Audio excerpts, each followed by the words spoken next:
விஜய் என்பவர் கிறிஸ்தவர் என்று சொல்லி இப்பொழுது கிறிஸ்தவர்கள் மத்தியிலே பேசப்படுகிறது. அதனால் கிறிஸ்தவர்கள் ஓட்டு விஜய்க்கு மாறும் அப்படின்னு சொல்லி கொஞ்சம் பேசப்பட்டது.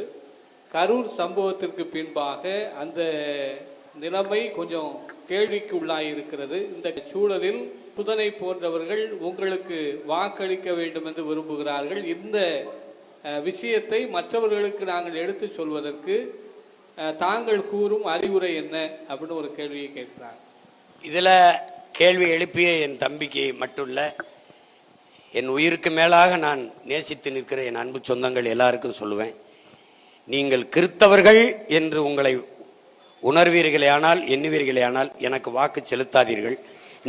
நாங்கள் இஸ்லாமியர்கள் என்று நினைத்தீர்களேயானால், நீங்கள் இஸ்லாமிய தலைவர்கள் சொல்லுகிற கோட்பாடுகள் அல்லது திமுக தான் நமக்கு பாதுகாப்பு, இல்லை என் தம்பி விஜய் அவர் கிறிஸ்தவர் என்று நினைத்தால் போடுங்கள்.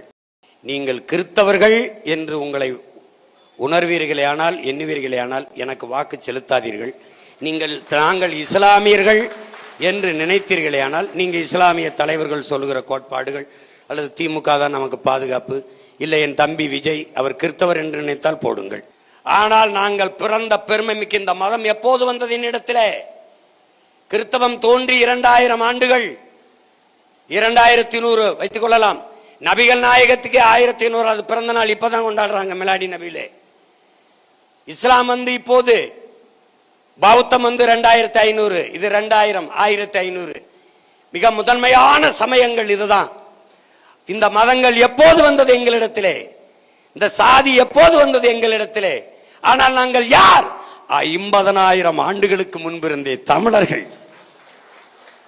இந்த இறைவன்கள் கடவுள்கள் தோன்றினார்கள் எங்களிடம் இருந்துதான், எங்களிலே இருந்துதான்.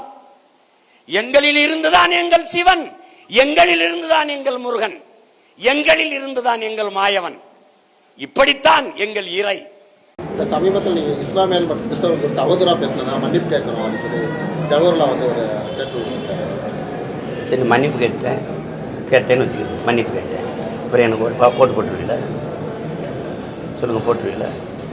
சமீபத்தில் நீங்கள் இஸ்லாமியர் மற்றும் கிறிஸ்தவர்களுக்கு அவதூறா பேசினதா மன்னிப்பு கேட்கணும் அப்படின்னு ஜவஹர்லால் வந்து ஒரு ஸ்டேட்மெண்ட். சரி, மன்னிப்பு கேட்டேன்னு வச்சுக்கிறேன், மன்னிப்பு கேட்டேன். அப்புறம் எனக்கு ஒரு போட்டுருவீங்கள? சொல்லுங்கள், போட்டுருவீங்கள? சமீபத்தில் நீங்கள் இஸ்லாமியர் மற்றும் கிறிஸ்தவர்களுக்கு அவதூறா பேசினதா மன்னிப்பு கேட்கணும் அப்படின்னு ஜவஹர்லால் வந்து ஒரு ஸ்டேட்மெண்ட். சரி, மன்னிப்பு கேட்டேன்னு வச்சுக்கிறேன், மன்னிப்பு கேட்டேன். அப்புறம் எனக்கு ஒரு போட்டுருவீங்கள? சொல்லுங்கள், போட்டுருவீங்கள?